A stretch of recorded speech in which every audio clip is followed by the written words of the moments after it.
La nuit où ma fille a dormi chez mon ex-mari, l'hôpital a appelé. Êtes-vous sa mère? Votre fille a été amenée en ambulance. Quoi? Que s'est-il passé? J'ai appelé mon ex paniqué. Hein? Elle n'est pas au lit. Je buvais avec ma petite amie, je n'ai pas remarqué, dit-il en riant ivre. Avant de commencer l'histoire, n'oubliez pas de laisser un like et de vous abonner à la chaîne pour voir plus d'histoires comme celle-ci. Dans la petite ville d'Erie, en Pennsylvanie, le froid de l'automne se faisait plus mordant chaque matin et chaque soir.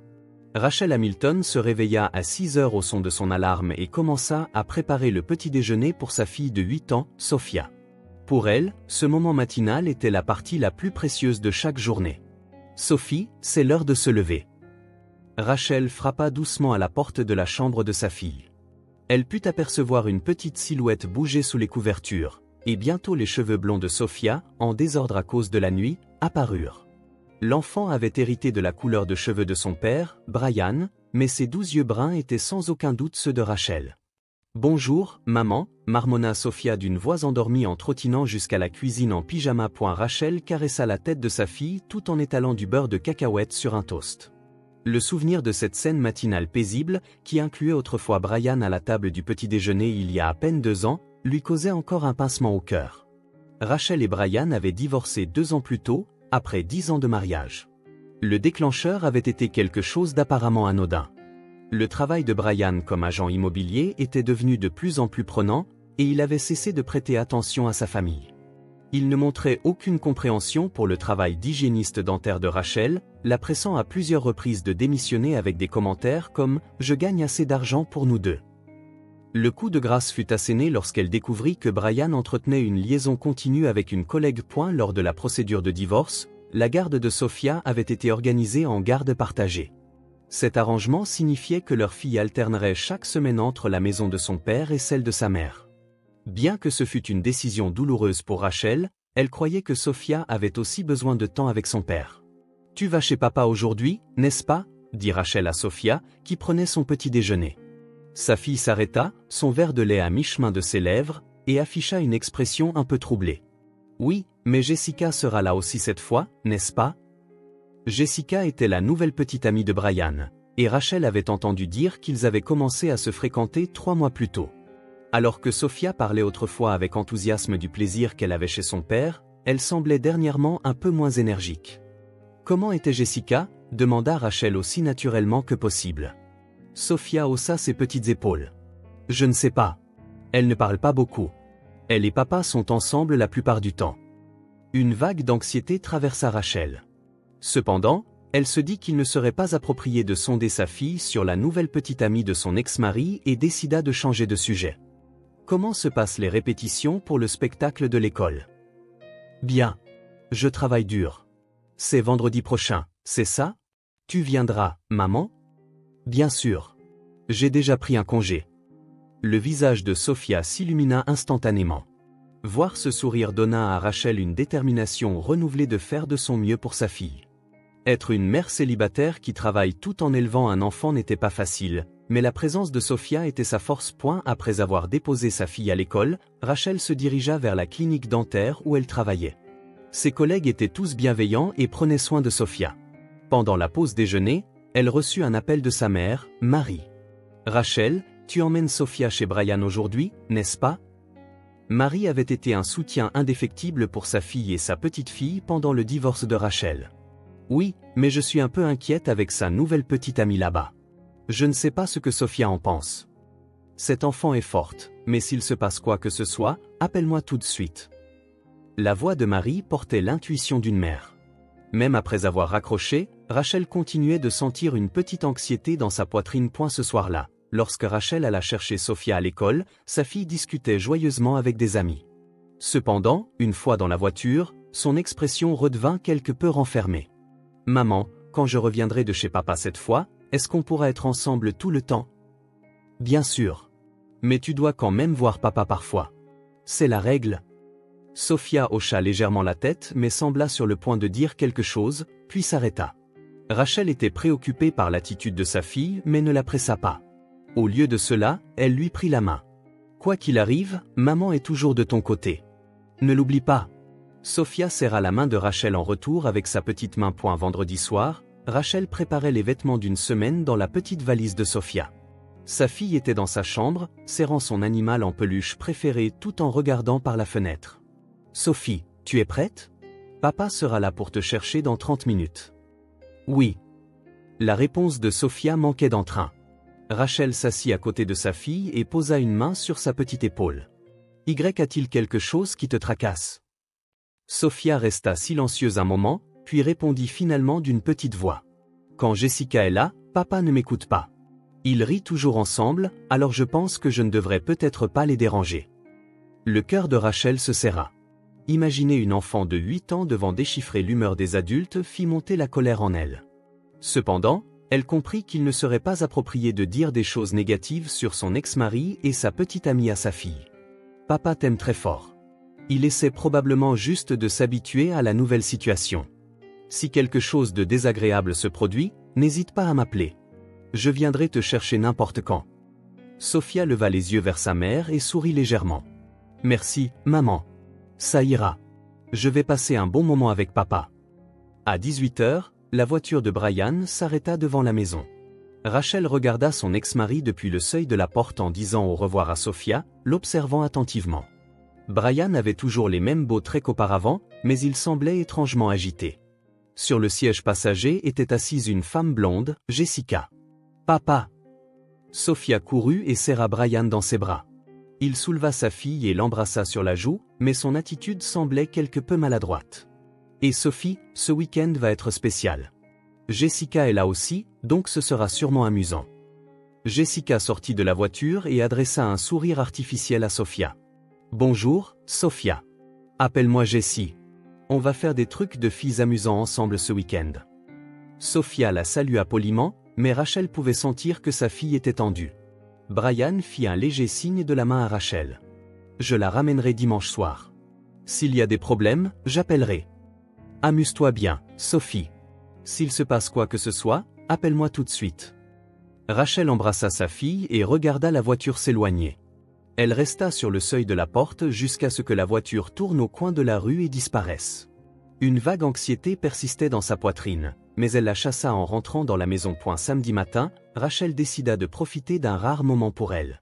Sa vie tournait habituellement autour de sa fille, ne lui laissant presque pas de temps pour elle-même. Elle lut un livre en buvant un café dans un café voisin, puis alla faire les magasins avec sa mère, Marie, l'après-midi. « Comment va Sophia ? Semble-t-elle à l'aise avec la nouvelle petite amie ?» demanda Marie en essayant de lire l'expression de sa fille. « Je ne sais pas, mais elle ne m'a pas contacté du tout hier soir, donc je suppose qu'elle doit s'amuser. Cette enfant est trop prévenante. Elle refoule ses propres sentiments et essaie de plaire à tout le monde. Tu étais pareil quand tu étais petite. » Les mots de Marie frappèrent Rachel en plein cœur. Il était vrai que Sophia avait tendance à être trop attentionnée envers les adultes qui l'entouraient. Vers 14h, Rachel reçut un message sur son smartphone. C'était de Sophia. « Maman, je vais bien. Je suis allée au centre commercial avec papa et Jessie. Ils m'ont acheté de nouveaux vêtements. C'est amusant. » Le message était court et dépourvu des descriptions détaillées habituelles de Sophia. Normalement, sa fille aurait écrit longuement sur ce qu'elle avait vu, ce qu'elle avait mangé et ce qui était intéressant. Mais cette fois, c'était différent. Rachel envoya une réponse. « C'est merveilleux.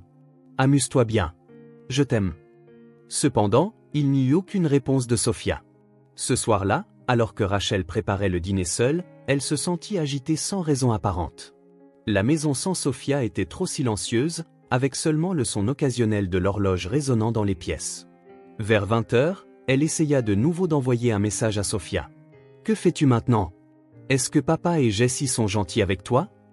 Elle attendit 30 minutes, mais il n'y eut aucune réponse. Rachel se demanda si elle devait appeler Brian, mais se retint pour ne pas paraître surprotectrice. Elle se dit qu'il devait sûrement s'amuser tous les 3 points à 22h. Rachel appela sa mère. « Maman, je n'ai pas de nouvelles de Sophia. Juste un message ce matin. Je suis sûre qu'elle s'amuse. Comme c'est un nouvel environnement, c'est peut-être juste différent de d'habitude. » Marie essaya de rassurer sa fille, mais Rachel pouvait sentir le même genre d'anxiété dans sa voix. Mais d'habitude, Sophia m'en aurait dit beaucoup plus. « Attendons jusqu'à demain matin. Si tu n'as toujours pas de nouvelles, alors je pense que tu pourrais appeler Brian. » Après avoir raccroché, Rachel jeta un coup d'œil dans la chambre de Sophia. Le lit de sa fille était soigneusement fait, et sur le bureau se trouvait un dessin de famille fait au crayon de cire. 3 personnes y étaient représentées, mais Jessica n'en faisait pas partie. Même au milieu de la nuit, Rachel ne pouvait pas dormir. Elle vérifia son smartphone plusieurs fois, mais il n'y avait aucun nouveau message. Vers 2 heures du matin, elle ne put plus le supporter et faillit appeler Brian, mais se ravisa en pensant qu'appeler au milieu de la nuit serait inapproprié. Dimanche matin, Rachel se leva tôt et envoya un message à Sophia. « Bonjour, Sophie. Comment s'est passée la journée d'hier? Qu'est-ce que tu prévois de faire aujourd'hui ?» Mais même au matin, il n'y avait aucune réponse. Son anxiété se transformait en certitude. Quelque chose n'allait pas. Rachel décida de faire confiance à son instinct maternel. À 9 heures, elle composa le numéro de Brian. Cependant, le téléphone tomba sur la messagerie vocale. « Brian, c'est moi. Je suis inquiète car je n'ai pas de nouvelles de Sophia. Pourrais-tu me rappeler s'il te plaît ?» Mais l'appel de Brian ne vint jamais. L'anxiété de Rachel avait atteint son paroxysme. Quelque chose devait être arrivé à sa fille. Peut-être que les choses ne se passaient pas bien avec Jessica. Diverses pensées terribles tourbillonnaient dans son esprit. L'après-midi, Rachel appela de nouveau Brian. Cette fois, il répondit. « Oh, Rachel, quoi de neuf ?» La voix de Brian semblait quelque peu irritée. « Je n'ai pas de nouvelles de Sophia. Pas depuis hier après-midi. Est-ce qu'elle va bien ?»« Ouais, elle va bien. Elle s'amuse avec Jessica. N'es-tu pas un peu surprotectrice ?»« Je ne suis pas surprotectrice. D'habitude, elle me contacte beaucoup plus. Puis-je parler à Sophia ? On est sortis en ce moment. Je lui dirai de t'appeler plus tard. » Le téléphone fut raccroché brusquement. Rachel resta avec un sentiment de malaise et décida d'attendre jusqu'au soir. Cependant, cet appel ne vint jamais. À 23h15, la sonnerie du téléphone brisa le calme de la soirée de Rachel. Elle lisait dans son lit, mais elle eut un mauvais pressentiment à propos d'un appel à 7 heures. En regardant l'identifiant de l'appelant, elle vit un numéro inconnu. Ici le service des urgences de l'hôpital général d'Erié. Êtes-vous la mère de Sophia Hamilton ? Le sang se retira du visage de Rachel. La voix féminine à l'autre bout du fil maintenait un calme professionnel tout en contenant un sentiment d'urgence. Oui, c'est moi. Qu'est-il arrivé à ma fille ? Sophia a eu un accident de la circulation et a été amenée à notre hôpital en ambulance. Elle est actuellement examinée par un médecin, mais elle est consciente. Rachel sentit sa main tenant le téléphone commencer à trembler. Son esprit se vida et elle ne sut que dire. Un accident de la circulation ? Que voulez-vous dire ? Ma fille devrait être chez son père. Nous vous expliquerons les circonstances détaillées à votre arrivée. Pouvez-vous venir immédiatement ? Veuillez donner le nom de Sophia à la réception des urgences. Je comprends. J'arrive tout de suite. Après avoir raccroché, Rachel appela sa mère Marie avec des doigts tremblants. Maman, quelque chose de terrible est arrivé. Sophia a eu un accident de la circulation et elle est à l'hôpital. Quoi ? Je viens te chercher tout de suite. Je serai là dans 10 minutes, alors prépare-toi. L'expérience de Marie en tant qu'infirmière en faisait un soutien fiable dans cette urgence. Rachel se changea à la hâte et attrapa son portefeuille et sa carte d'assurance. Diverses questions tourbillonnaient dans son esprit. Pourquoi Sophia était-elle dehors à 23 heures ? Où était Brian ? Lorsque la voiture de Marie arriva, Rachel se précipita dehors. Je ne connais pas les détails, juste que c'était un accident de la circulation.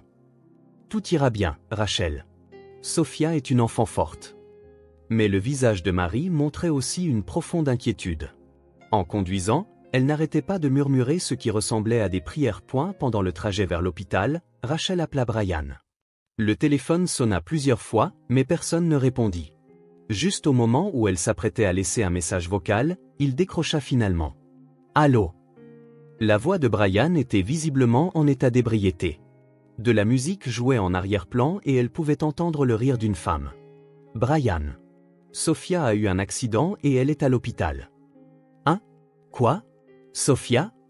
Elle a eu un accident de la circulation et a été emmenée à l'hôpital. Qu'est-ce que tu fais ? Attends une minute. Elle pouvait entendre Brian parler à quelqu'un d'autre à l'autre bout du fil. Finalement, il revint. Hein ? Je suis allé vérifier le lit de Sophia, mais elle n'est pas là. C'est étrange. Rachel n'en crut pas ses oreilles. Pas là ? Qu'est-ce que tu veux dire ? Tu es censé t'occuper d'elle. Je buvais avec Jessica, donc je n'ai pas remarqué. Mais elle doit être quelque part dans la maison. Elle dort probablement dans une autre chambre. Elle pouvait entendre la voix de Jessica en arrière-plan. Brian, qui est-ce? Ça fait longtemps que tu es au téléphone. Tu buvais avec elle et tu n'as pas remarqué? La voix de Rachel tremblait de colère. Ah, tu n'as pas besoin de t'inquiéter autant. Sophia est une gamine intelligente. Brian laissa échapper un rire d'ivrogne. À ce moment, Rachel ressentit un profond mépris pour son ex-mari. Alors que sa propre fille était à l'hôpital, cet homme était ivre et riait. Viens à l'hôpital tout de suite. Hôpital Général Derrier. D'accord, j'ai compris. J'irai plus tard. Le téléphone fut raccroché. Marie jeta un coup d'œil à sa fille en conduisant. Cet homme est le pire. Ne même pas savoir où est son propre enfant. Quand elles arrivèrent à l'hôpital Général Derrier, Rachel se précipita à la réception. Je suis la mère de Sophia Hamilton. J'ai reçu un appel me disant que ma fille avait été admise. La réceptionniste répondit avec une expression bienveillante. Elle est au service des urgences au 3e étage. Prenez l'ascenseur et adressez-vous à quelqu'un au poste des infirmières. Lorsqu'elles atteignirent le 3e étage, une infirmière d'âge mûr en blanc les accueillit. Vous devez être Madame Hamilton. Je suis Sarah Johnson, l'infirmière de Sophia. Est-ce que ma fille va bien? Heureusement, sa vie n'est pas en danger. Elle a une fracture de la jambe droite et une légère commotion cérébrale, ainsi que des éraflures sur tout le corps, mais elle est pleinement consciente. Cependant, l'expression de l'infirmière s'assombrit. Cependant, les circonstances de l'accident sont quelque peu inhabituelles. Sophia a été heurtée par une voiture alors qu'elle marchait seule dans la rue au milieu de la nuit, et elle était pieds nus. Rachel eut l'impression de ne plus pouvoir respirer. Pieds nus? Pourquoi? La police aimerait aussi poser des questions à ce sujet. Sophia elle-même n'est pas en état de discuter des circonstances détaillées pour l'instant, mais son père n'est pas là? Je viens de le contacter. Je pense qu'il sera bientôt là. Rachel mentit. Se souvenir que Brian avait dit qu'il viendrait plus tard fit monter la colère en elle. Puis-je voir ma fille? Bien sûr. Par ici, s'il vous plaît. En entrant dans la chambre privée, elle vit la petite Sophia allongée dans le lit. Sa jambe droite était dans un plâtre et elle avait des bandages sur le visage. Au moment où elle vit sa fille, Rachel ne put s'empêcher de pleurer. Sophie, c'est maman. Sophia ouvrit les yeux et regarda sa mère. La peur et le soulagement se mêlaient dans ses yeux. Maman, murmura-t-elle d'une petite voix. Puis Sophia se mit à pleurer. Rachel prit la main de sa fille et lui embrassa le front. C'est bon. Tout va bien maintenant. Maman est là. Je suis désolée, maman. Je suis désolée. Sophia n'arrêtait pas de s'excuser. Rachel ne comprenait pas pourquoi sa fille s'excusait, mais la rassurer était la priorité absolue. Vers 1h du matin, un policier arriva à l'hôpital. Un officier d'âge mûr, le sergent Michael O'Connor, vint pour mener un interrogatoire. Madame Hamilton, laissez-moi vous expliquer l'accident de votre fille. Vers 22h45, il y a eu un accident sur Main Street où une voiture a heurté un piéton. La victime était Sophia. Pourquoi ma fille était-elle seule dehors au milieu de la nuit? C'est ce que nous enquêtons. Selon le témoignage du conducteur, Sophia marchait sur la route en pleurant. Elle était pieds nus et en pyjama. Rachel sentit un frisson lui parcourir l'échine. Sa fille de 8 ans marchait sur la route, pieds nus et en pleurant, au milieu de la nuit. Imaginer cette scène lui donnait l'impression que sa poitrine allait éclater. Où est son père? Le lieu de l'accident était à environ 1 mile de la résidence de son père. Rachel répondit honnêtement. J'ai contacté mon ex-mari, mais il n'avait pas remarqué que notre fille avait disparu. Il semblait boire avec sa petite amie. L'expression du sergent O'Connor devint sévère. Il pourrait y avoir également une suspicion d'abandon d'enfant. Nous devrons également parler à son père pour obtenir des détails. À 2h du matin, Brian apparut enfin à l'hôpital. Il marchait d'un pas mal assuré, empestant l'alcool. Jessica était avec lui aussi. Comment va Sophia? Ta fille a eu un accident à cause de toi. Rachel explosa de la colère qu'elle avait réprimée. Cependant, Brian ne semblait pas comprendre la situation. Le policier les emmena dans une pièce séparée et commença à les interroger. Cette nuit-là, Rachel passa le temps au chevet de Sophia. Sa fille fit plusieurs cauchemars, disant « Arrêtez. Je veux rentrer à la maison » dans son sommeil. Mais le lendemain matin, elle avait retrouvé un peu de calme. Marie apporta du café et le petit déjeuner pour le médecin traitant de Sophia, le docteur Robert Wilson, visita la chambre. L'état de Sophia est stable. La fracture de la jambe prendra environ 6 semaines pour guérir complètement, mais heureusement, ce n'est pas une fracture ouverte. Les symptômes de la commotion sont également légers, et bien qu'une observation soit nécessaire, il ne devrait pas y avoir de soucis majeurs. Rachel poussa un soupir de soulagement. Cependant, elle pouvait voir que le médecin avait d'autres préoccupations.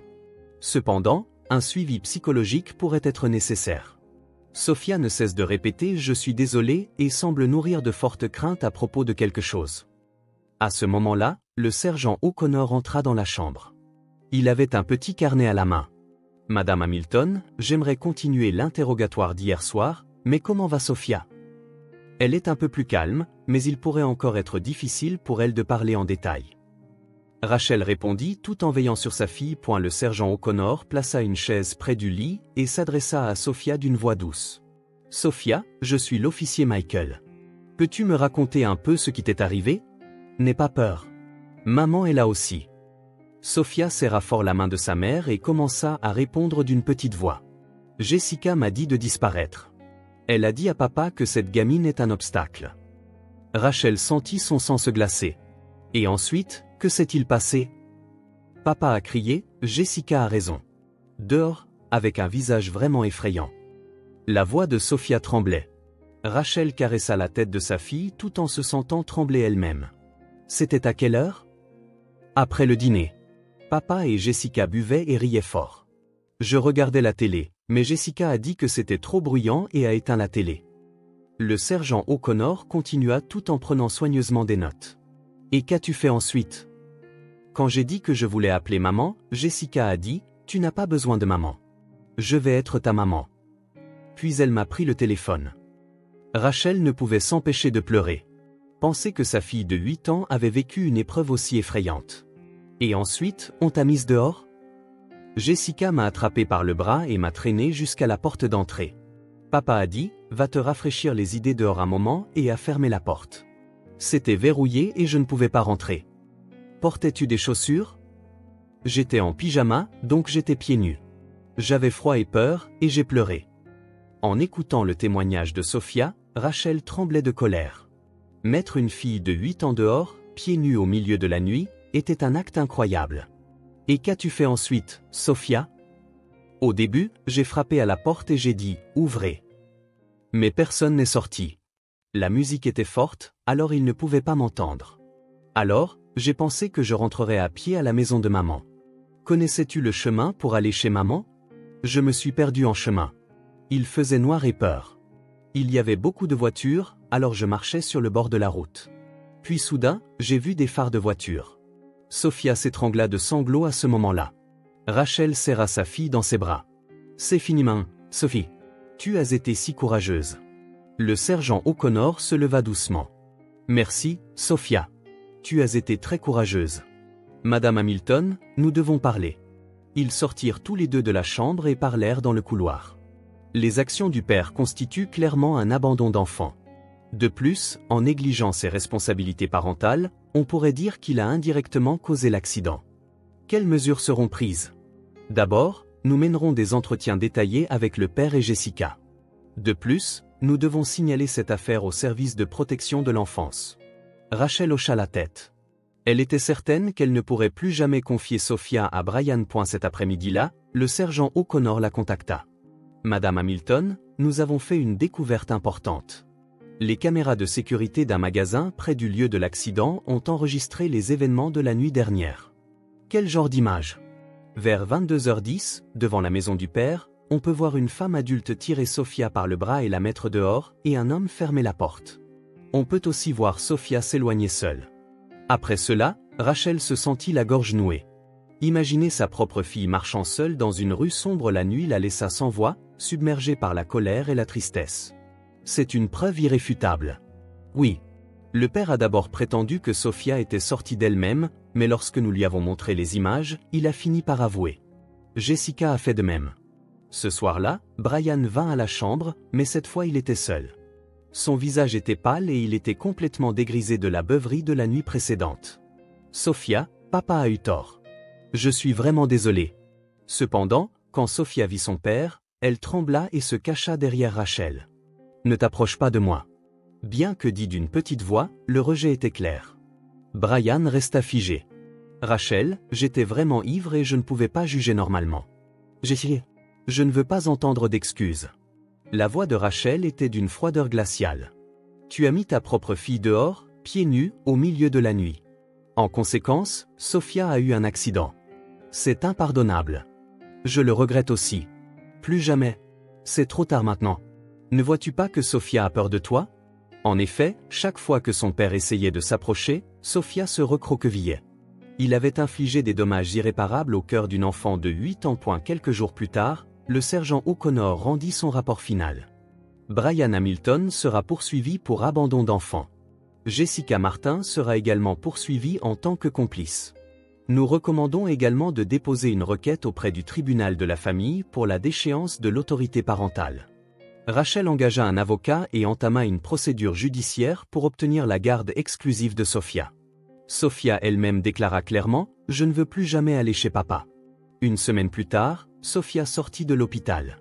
Lorsque Rachel vint chercher sa fille, qui se déplaçait avec des béquilles, elle put rencontrer le conducteur, James Collins. « Merci beaucoup d'avoir sauvé ma fille. » James, 55 ans, était un homme aux yeux bienveillants. Cette nuit-là, quand j'ai vu cette petite enfant marcher seule en pleurant, j'ai eu le cœur brisé. J'ai une fille aussi. J'ai freiné tout de suite, mais je n'ai pas pu m'arrêter à temps. Ce n'était pas votre faute. Grâce à vous qui avez appelé l'ambulance immédiatement, la vie de ma fille a été sauvée, répondit James, les larmes aux yeux. S'il y a quoi que ce soit que je puisse faire pour aider à l'avenir, n'hésitez pas à me le faire savoir. Je souhaite sincèrement le rétablissement de cet enfant.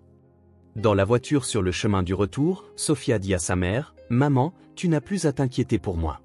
Le simple fait de pouvoir rester avec toi me rend heureuse. » 6 mois plus tard, le verdict fut rendu au tribunal de la famille de Pennsylvanie.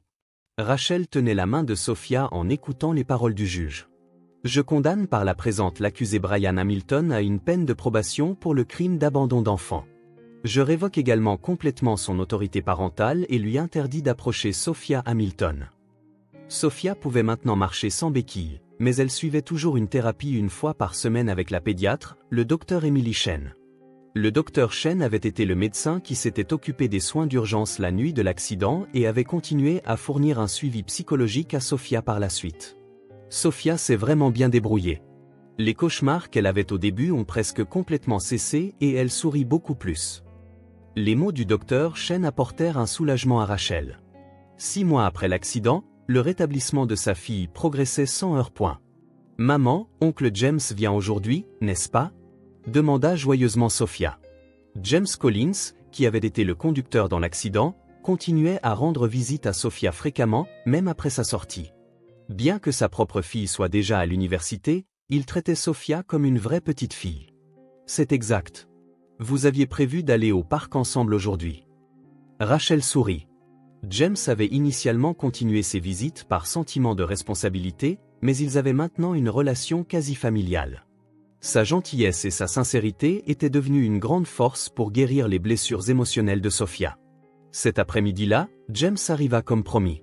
Il portait un petit bouquet de fleurs. « Sophia, comme aujourd'hui est un jour spécial, j'ai apporté des fleurs. »« Un jour spécial ?